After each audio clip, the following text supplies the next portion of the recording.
Hi అండి, welcome back to my channel. ఇవాళ నేను చూపించబోయే రెసిపీ వచ్చేసి సొరకాయ పుల్లగూర అండి. ఒక్కసారి ఇలా చేసి చూడండి. సొరకాయ ఇష్టపడని వాళ్ళు కూడా బాగా తింటారు. సో వీడియోని స్కిప్ చేయకుండా పూర్తిగా చూడండి.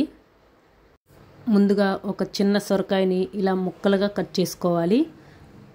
3 టమాటాలు ఇలా కట్ చేసుకోవాలి. 7-8 పచ్చిమిర్చి ముక్కలుగా కట్ చేసి పెట్టుకోండి.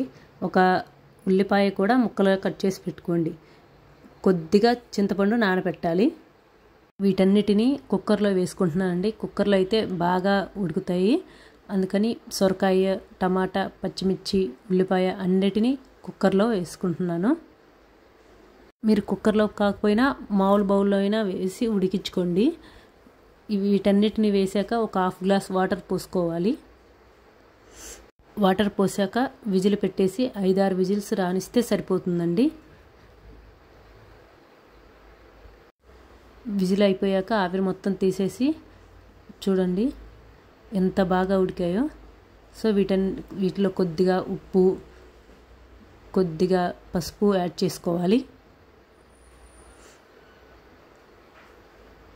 ఇప్పుడు దీనిని పప్పు గుత్తితో బాగా మ్యాష్ చేసుకోవాలండి. వీడియోలో చూపిస్తున్న విధంగా చేయాలి.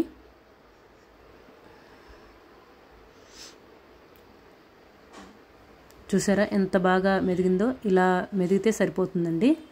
ఇప్పుడు దీంట్లో కొద్దిగా చింతపండు రసం యాడ్ చేసుకోవాలి. ఇప్పుడు స్టవ్ మీద ఒక బౌల్ పెట్టుకొని 2 స్పూన్ల ఆయిల్ వేసుకోవాలండి. ఆయిల్ వేడింది కదా, పోపు దినుసులు యాడ్ చేసుకోవాలి. చూసారా వీడియోలో చూపిస్తున్న విధంగా చేయాలి. పోపు దినుసులు ఫ్రై అయ్యాక కొద్దిగా వెల్లుల్లి యాడ్ చేసుకోవాలి. ఆనియన్స్ కూడా వేసుకోవాలండి. ఆనియన్స్ ఫ్రై అయ్యాక కొద్దిగా కరివేపాకు యాడ్ చేసుకోవాలి.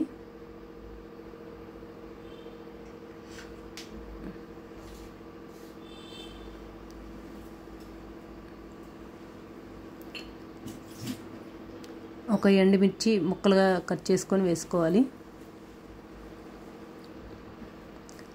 అంతేనండి. ఇదంతా ఫ్రై అయ్యాక ఆ గ్రేవీని తెచ్చి దీంట్లో యాడ్ చేసుకోవాలి. మంటని లో ఫ్లేమ్లో పెట్టి ఒక 5 మినిట్స్ బాగా ఉడకనివ్వాలండి ఈ పుల్లకూరని. చూసారా వీడియోలో చూపిస్తున్న విధంగా చేయాలి. ఒక 5 మినిట్స్ తర్వాత చూడండి బాగా ఉడికింది. అంతేనండి. కొత్తిమీర వేసుకొని దింపేసుకోవడమే. ఈ సొరకాయ పుల్లగూర హెల్త్కి చాలా మంచిదండి. వేడివేడి అన్నంలో ఈ సొరకాయ పుల్లగూర వేసుకొని తింటే చాలా టేస్ట్గా ఉంటుందండి. మీరు ట్రై చేసి ఎలా వచ్చిందో కామెంట్ పెట్టండి. వీడియో నచ్చితే ఒక లైక్ చేయండి. Please subscribe to my channel. Thank you for watching. Bye.